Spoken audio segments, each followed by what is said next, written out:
오늘 말씀의 제목은 우리가 간과했던 예수님의 순환.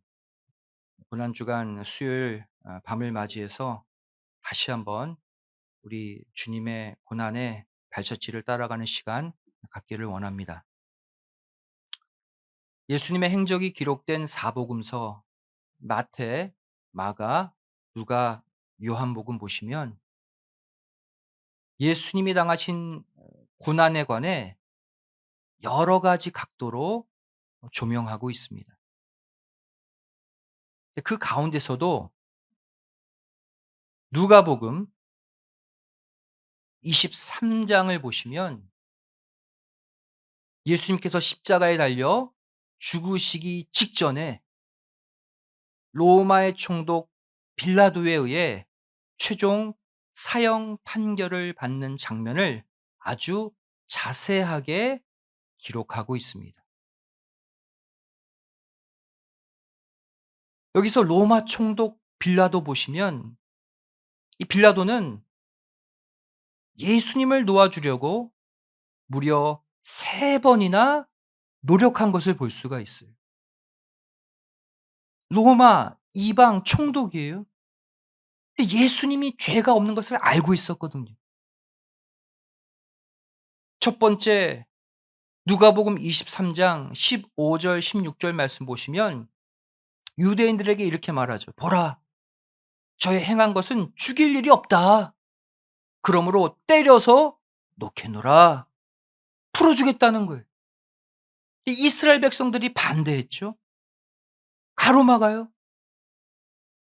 그래서 또 누가복음 23장 20 절에 빌라도가 또다시 예수를 놓고자 하여 저희에게 말했다. 두 번째로 시도하고 있어요. 유대인들이 또 가로막아요. 누가복음 23장 22 절에 빌라도가 세 번째 말하되 그랬죠. 다시 예수님을 풀어 주겠다는 거예요. 하지만 "예수를 십자가에 못 박아 죽여라." 라는 이스라엘 백성들의 소리가 결국 빌라도를 이기고 말았습니다. 그리고 결국 예수님은 십자가에 처참히 못 박혀 돌아가시고 말았죠. 우리는 매년 고난 주간 때마다 이 내용을 수없이 접하고 있습니다. 하지만 예수님이 나의 죄 때문에 당한 그 대속의 고통과 아픔의 정도가 우리가 생각한 것보다 훨씬 더 크고 훨씬 더 참혹하고 훨씬 더 끔찍하다는 사실을 우리는 간과하며 살 때가 많이 있다는 것이죠. 그래서 2024 년도 고난 주간의 정중앙에 와 있는 오늘 수요일 저녁, 이 시간을 통해서 우리가 그동안 무시하고 간과하고 살았던 예수님의 고난의 내용, 세부적인 내용을 오늘 살펴보면서 그 고난에 동참하는 시간을 갖기를 원합니다. 첫 번째로 예수님은 십자가 사형 언도 전후로 채찍질을 무려 2번 당하셨다는 사실이 우리가 간과한 주님의 고난의 첫 번째 내용이죠. 2번 채찍에 맞으셨어요.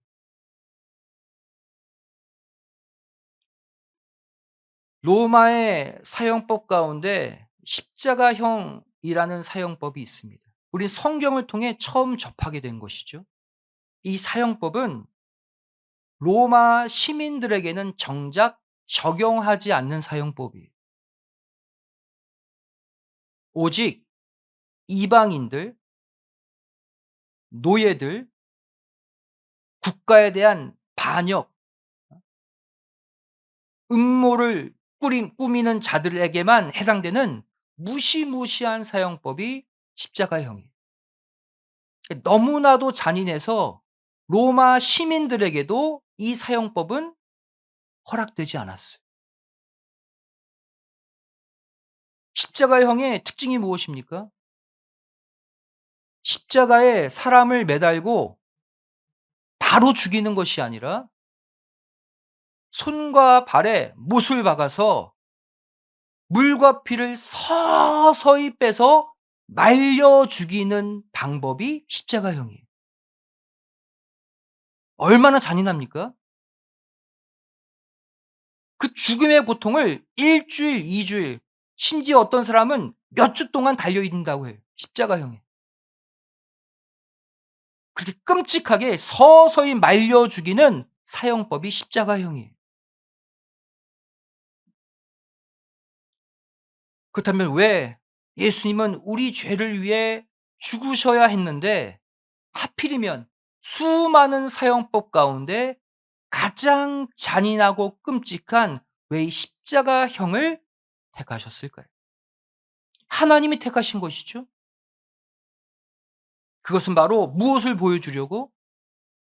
예수님이 대신 짊어지신 온 인류의 죄, 오늘날 나의 죄가 얼마나 크고 얼마나 끔찍하고 얼마나 참혹한 형벌을 받아야 하는 죄인지 알려주기 위해 가장 끔찍한 죽음의 방법을 택하신 거예요. 그럼 예수님은 우리 죄를 위해 돌아가셨잖아요. 근데 십자가형에 돌아가셨다? 우리 죄가 그만큼 끔찍하고 무거운 죄라는, 이보다 더 비참한 것이 무엇입니까? 예수님께서 이 참혹한 십자가형에 달리시기 전에 또 더 끔찍한 채찍에 심하게 얻어 맞으셨다는 사실이에요.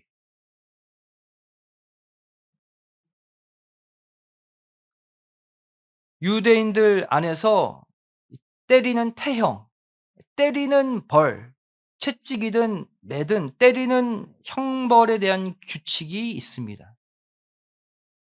총 40 대까지 때릴 수 있어요. 그것도 잔인하죠. 예. 근데 보통 이 40 대를 넘으면 안 되기 때문에 막 때리다 보면 40 대를 넘을 수 있잖아요. 그래서 안전하게 이 법을 지키기 위해 보통 39 대까지 때린다고 해요. 40 잘못 때리다가 41번 넘어가니까. 구약의 율법 때리는 법에 관한 내용이 바로 신명기 25장 2절 3 절에 나와 있습니다. 태형, 때리는 법 몇 대까지는 때려도 된다? 40대 나오죠.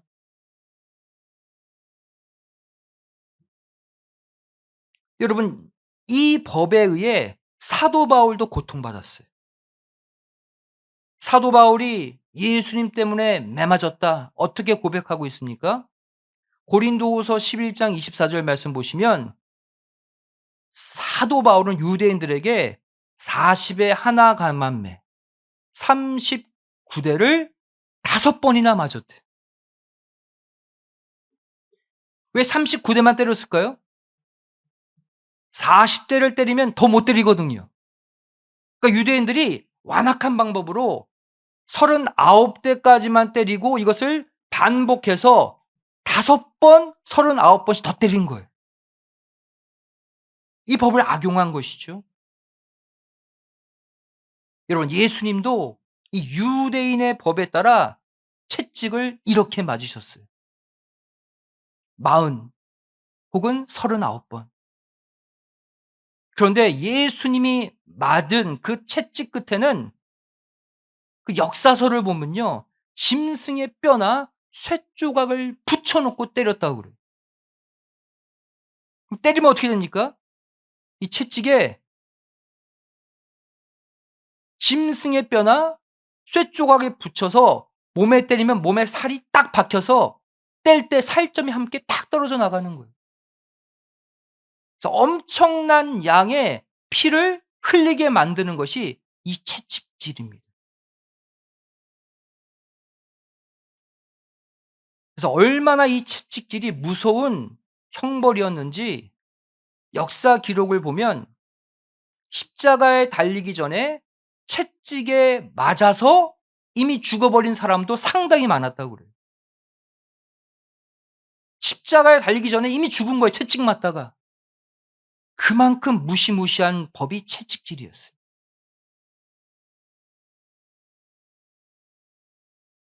한마디로 말하면 이 십자가형, 이 십자가형은 반드시 채찍질을 한 다음에 십자가에 매달게 되어 있거든요.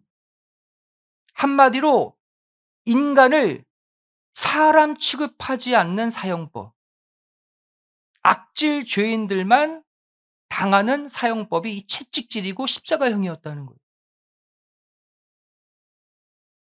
이제 더 심각한 내용이 무엇입니까? 예수님은 이 무시무시한 채찍질을 한 번도 아니고 두 번 맞으셨다. 다른 죄인들은 다 한 번씩 맞고 십자가형 끌려갔어요. 예수님만 두 번 맞으셨어요.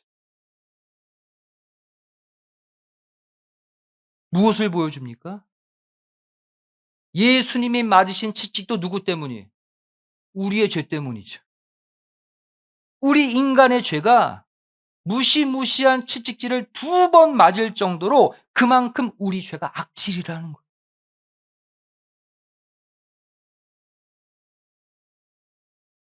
성경을 보면 예수님이 두 번 채찍에 맞은 장면을 볼 수가 있습니다.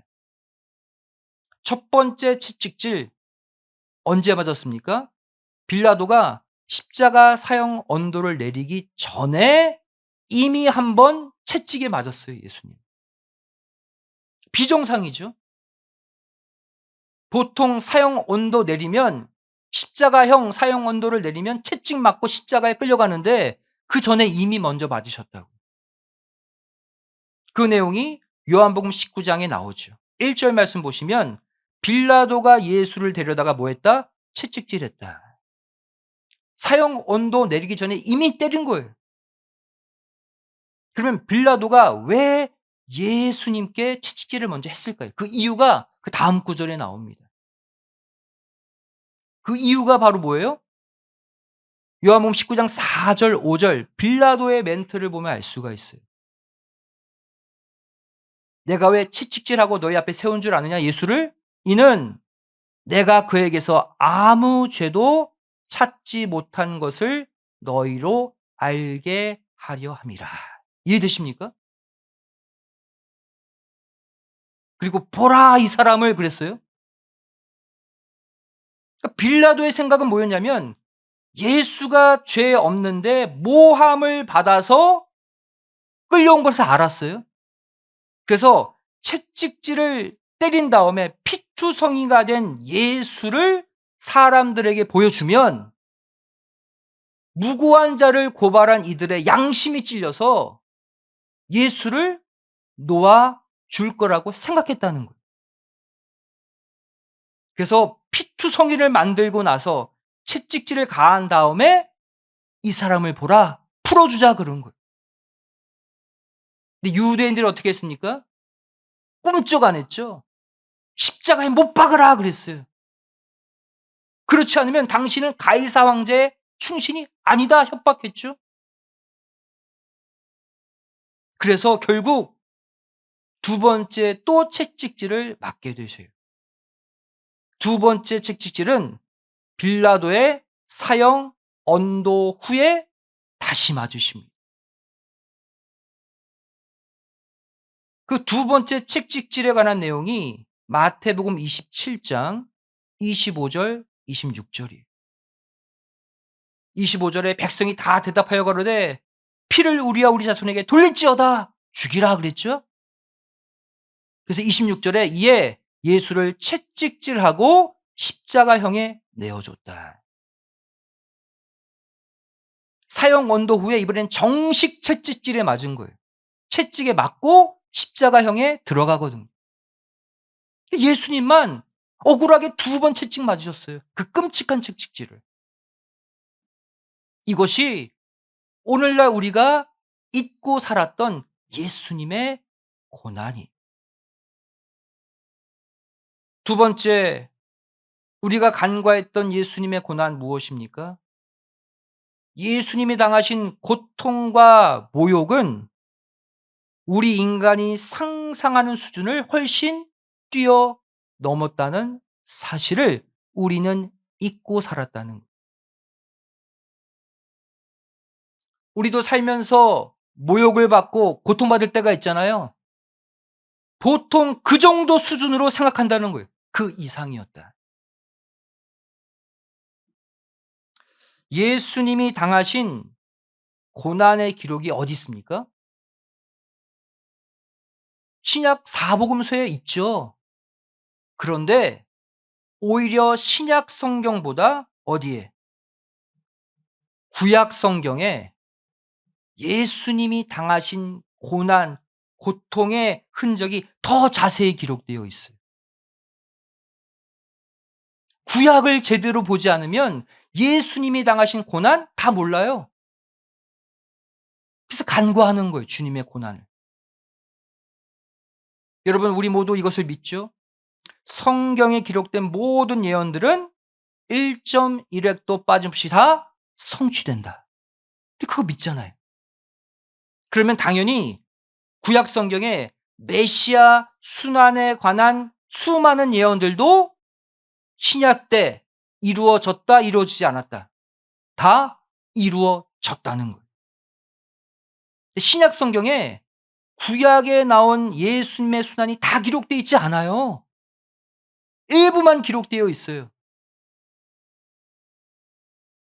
그래서 우리는 구약에서 예수님에 관한 순환의 예언을 통해서 예수님이 이 예언대로 당하신 고통을 다 재현 떠올려야 합니다.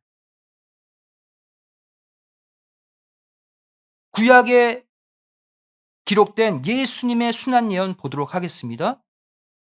첫 번째,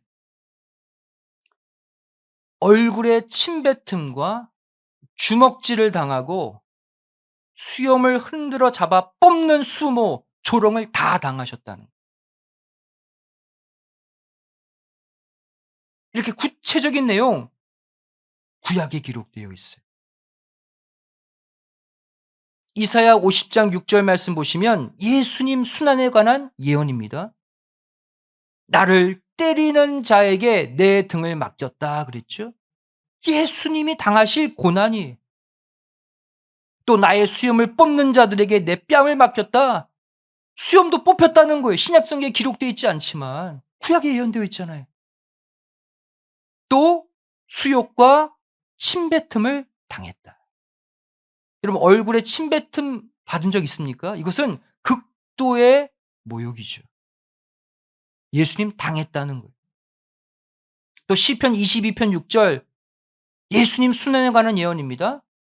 나는 벌레요 사람이 아니다.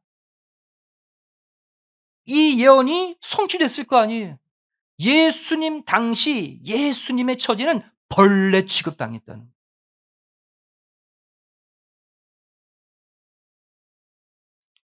이것에 대한 신약의 성취 내용 보도록 하겠습니다. 일부분이 기록되어 있어요. 마가복음 14장 65절 말씀 보시면 실제 예수님께 침을 뱉었죠. 실제로 예수님을 주먹으로 때렸다. 구약의 예언 그대로 성취되었어요.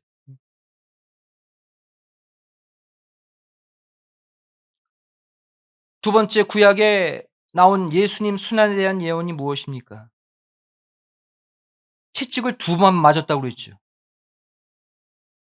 하도 채찍을 많이 맞아서 39 번씩 두 번 맞아 보세요. 얼굴, 살, 뼈가 성한 곳이 없었다. 뼈도 다 으스러지고 살도 다 패이고 상처는 썩고 골마서 악취가 났다. 신약에는 자세히 기록되어 있지 않는데 구약의 순환 예언에 다 기록되어 있어요. 이사야 52장 14절 말씀 보시면 그 얼굴이 타인보다 상했다. 고상하게 표현했지만 예수님 순환에 대한 예언이죠. 당시 수많은 사람들이 다 십자가형 채찍질 맞았을 거 아니에요. 그 사람들과 비교했을 때 가장 상한 얼굴이었다는, 두 번 맞았으니까 채찍질을. 그리고 심지어 사람들이 그 예수님을 보고 깜짝 놀랐다는 거예요. 왜 놀랐을까요? 사람의 몰골이 아니거든요. 얼마나 얼굴이 상하고 흉측했으면 '이게 사람이야?' 놀랐다는 거예요. 또 시편 38편 3절 말씀 보시면 예수님의 순한 예언이죠. "주의 진노로 인해 내 살이 성한 곳이 없다." 채찍질에 온몸이 다 패인 거예요. "내 뼈에 평안함이 없다." 곳곳이 다 부러져 있어요. 또 시편 38편 5 절에 "내 상처가 썩어서 골마서" 그럼 냄새 나잖아요. 악취가 나는 거예요. 여기 보시면 38편 3 절에 "나의 죄로 인해" 그랬죠. 엄밀히 말하면 온 인류의 죄 때문이죠. 바로 대속의 원리를 보여주고 있는 거예요. 온 인류의 죄가 이제 나의 죄가 되어서 내 살과 뼈가 다 으스러지고 파였다는 거예요. 또 내 몸에 상처, 악취가 날 정도로 골맞다. 나의 우매함 때문에. 나의 우매함이 아니죠. 바로 죄인들의 우매함 때문에 그 형벌을 받았다는 얘기죠. 대속의 원리예요.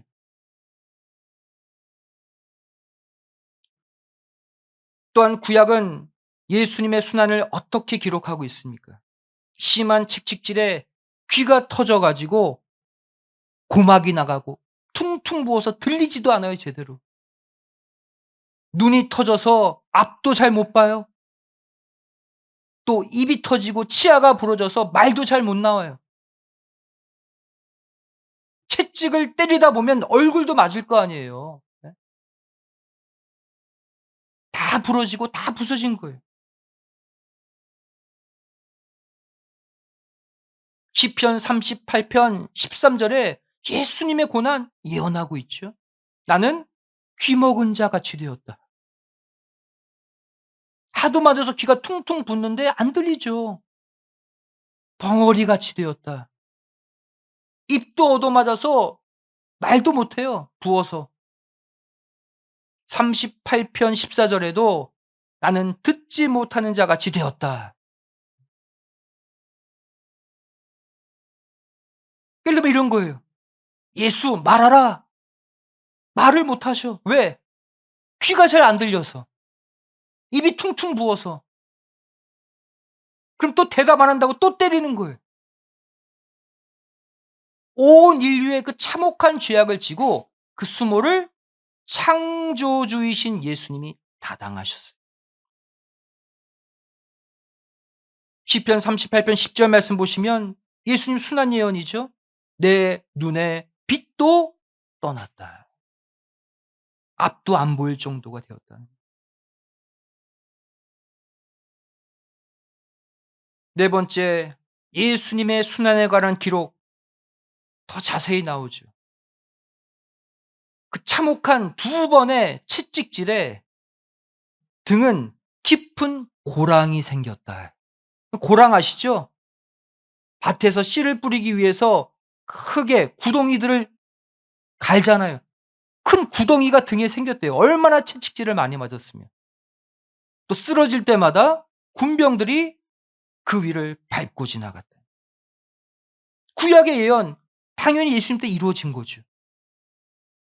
시편 129편 3절 말씀 보세요. 예수님 순한 예언입니다. "내 등에 밭을 갈아서 호랑이 생겼대요." 등에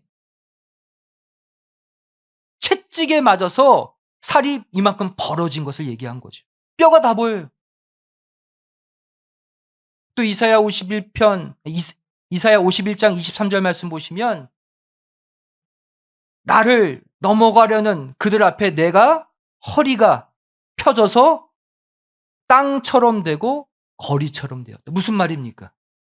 땅과 거리는 사람들이 밟고 가는 곳이잖아요. 예수님이 넘어졌을 때 로마 군병들이 등을 밟고 거리처럼 다녔다는 거예요. 밟고 다녔다는 거.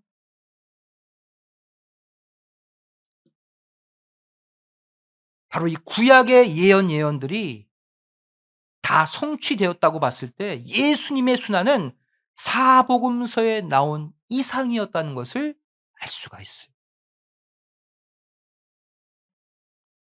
세 번째, 우리가 간구한 주님의 고난이 무엇입니까? 예수님은 또한 십자가에 달리시기 전에 무려 세 번이나 옷 벗김을 당하셨다는 사실이에요. 세 번이나. 저와 여러분이 만일 다른 사람 앞에서 억울한 누명을 쓰고 잡혀가서 겉옷과 속옷까지 완전히 발가벗겨 버린다고 해 보세요. 남에 의해서. 여러분 그 수치와 모멸감이 얼마나 크겠습니까? 예수님은 이 옷 벗김을 무려 세 번이나 당하셨어요. 타인에 의해서. 겉옷뿐 아니라 속옷까지 다 벗김당했습니다. 첫 번째 언제 벗김당했습니까? 예수님에게 자색옷을 입힐 때죠. 마태복음 27장 28절 29절 말씀 보시면 예수님의 옷을 벗겼다 그랬죠. 십자가형 전입니다. 그리고 자색옷을 그에게 입혔다 그랬어요. 왜 이러한 행위를 했을까요? 이 당시 자색옷은 왕들이 입는 옷이었어요. 왕, king. 그리고는 조롱하는 거 보세요. "유대인의 왕이여 평안할지어다." 예수님에게 자기 옷을 벗기고 홍포를 입힌 다음에 "왕이여." 하고 조롱한 거예요. 한 번 발가벗김을 당했죠. 그럼 두 번째 언제입니까?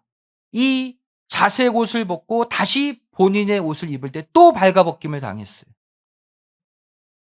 마태복음 27장 31 절이죠. 희롱을 당한 후에 홍포를 벗기고 다시 자기 옷을 입혔다. 또 발가벗김을 당한 거예요. 두 번째죠. 마지막 세 번째는 언제 또 발가벗김을 당했을까요? 우리가 알고 있듯이 십자가에 달리실 때. 요한복음 19장 23절 말씀 보시면 십자가에 못 박을 때 예수님의 옷을 다 벗겼죠. 예수님의 겉옷은 쪼개서 네 개로 쪼개서 군병들이 나눠 갖고 속옷도 벗겨서 한 명이 제비 뽑아 가졌다. 그러니까 예수님은 홀딱 벗고 십자가에 달리신 거예요. 수치를 다 내어 놓고 달리신 거예요. 우리가 이상의 내용을 정리해 봅시다. 우리가 사복음서만 보면 절대로 이 주님의 고난의 이 내용을 알 수가 없어요. 오늘날 사람들이 신약 성경만 중요하게 여겨요? 잘못된 거예요. 구약 성경에 오히려 신약의 사건을 자세하게 예언하고 있는 그 장면도 함께 보셔야 돼요. 신구약을 함께 볼 때 결국 예수님 어떻습니까? 십자가형 언도받기 전후로 두 번 채찍에 맞으셨죠. 또 머리끝부터 발끝까지 온몸이 터져서 피와 고름으로 범벅이 되고 상처가 썩어 들어가고 악취가 나고 그 파리도 꼬일 거 아니에요. 또 그러한 가운데 수치스러운 옷 벗김을 세 번이나 당하셨어요. 이 더더욱 충격적인 것은 무엇입니까?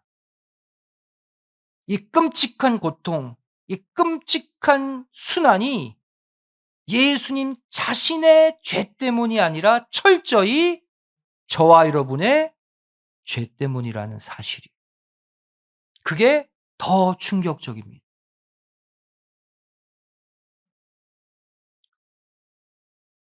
다시 말하면 죄 없는 예수님이 이 끔찍한 일을 다 당하셨다는 것은 바로 뭐예요? 이것이 우리 죄 때문이라고 그랬죠. 우리가 이 일을 다 원래 당해야 했다는 거예요. 근데 우리는 이러한 고통을 감당하지 못해요. 그래서 예수님이 대신 끌어와 감당하셨다는 거예요. 그런데 우리는 예수님의 고난에 대해서 이러한 착각을 합니다. 이사야 53장 4절 말씀 보시면 그는 실로 우리의 질고를 지고 우리의 슬픔을 당하셨는데 우리는 어떻게 생각한대요? 예수님이 자기 죄 때문에 하나님에게 형벌받는다라고 사람들이 생각한다는 거예요.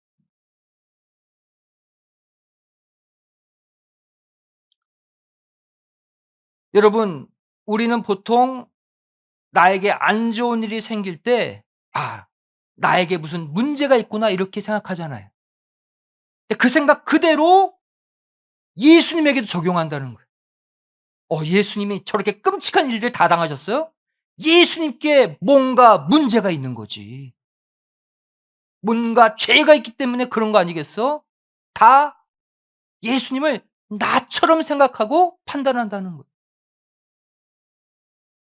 하지만 그다음 구절 보시면 이사야 53장 5 절 그의 찔림은 우리의 허물 때문이었다. 그가 징계를 맡은 것은 우리의 죄악 때문이었다. 그가 징계를 받음으로 우리가 평화를 누리고 채찍에 맞음으로 우리가 오히려 상처가 나았다. 철저히 나를 대신하여 받으신 고난이라는.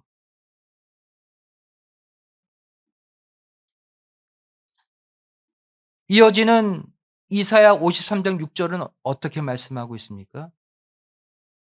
예수님의 이 고난이 나 때문이었음에도 불구하고 우리는 또 고난 주간 지나면 각기 제 길로 간다는. 언제 주님이 나를 위해 죽었느냐 잊어버리고 내 뜻대로 산다는 거예요 우리는.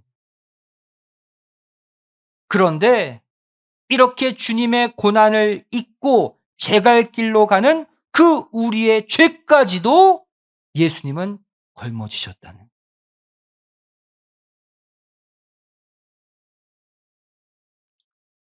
여러분 아직 늦지 않았습니다. 제가 이 많은 주님의 고난의 내용들을 다 소개하는 이유가 뭐냐면 우리가 좀 더 남은 3일 동안 주님의 고난을 나누어 지는 주님의 제자로 살자는 거예요. 내일 모레 아직 남아 있는 고난 주간 특별 새벽 예배 우리가 동참함으로써 주님의 고난 나눠질 수 있죠. 또 한 끼 이상 금식하면서 주님이 당한 한 주간의 순환 우리가 동참할 수 있어요. 그러할 때 주님이 무덤을 깨뜨리고 부활하신 부활의 날 주님의 고난에 동참한 우리의 가정, 우리의 자녀, 우리의 건강, 직장, 사업체가 함께 부활의 영광을 맞이할 줄로 믿습니다. 우리가 오늘 기도할 때 사도 바울의 고백 골로새서 1장 24 절이죠. 예. 예수님이 다 고난을 받으셨지만 우리에게 남겨 놓은 고난이 있대. 우리가 짊어져야 될 우리 몫의 고난이 있다는 거예요. 그 고난을 나와 여러분의 육체에 채우는 그래서 주님의 고난을 완성하고 주님의 부활의 영광에 동참하는 진정한 성숙한 제자의 삶을 이번 3일 동안 살아가시기를 주님의 이름으로 간절히 축원드리겠습니다. 함께 기도하시겠습니다.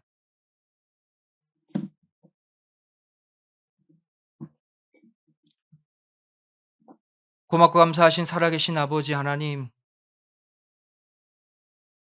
우리가 성경을 보고 예수님의 고난의 흔적을 안다고 하지만 성경에 깊숙이 숨겨 놓은 우리가 간과한 주님의 순환의 내용을 오늘 고난주간 수요일 저녁 다시 한번 나누고 상고할 수 있도록 은혜 주심에 감사드립니다. 저희를 절대 예수님이 당하신 이 끔찍한 채찍질, 십자가에 못 박힘, 남의 일로 생각하지 않게 하여 주시고, 내가 내 죄로 인해 당해야 될 채찍질, 내 죄로 인해 당해야 될 십자가형임을 고백하고 우리에게 남겨진 주님의 고난의 몫을 감당하는 남은 3일이 되게 하여 주시옵소서. 죄를, 예수님의 고난을 기억하며 남은 3일 세상의 마음 빼앗기지 않고 오직 감사, 오직 눈물, 오직 말씀, 오직 기도로 예수님의 마음을 기쁘게 해드리는 제자의 삶을 꼭 살게 하여 주시옵소서. 간절히 빌고 소원하오며 사랑 많으신 예수님의 이름으로 기도드리옵나이다. 아멘. 하나님 끌고 가시겠습니다.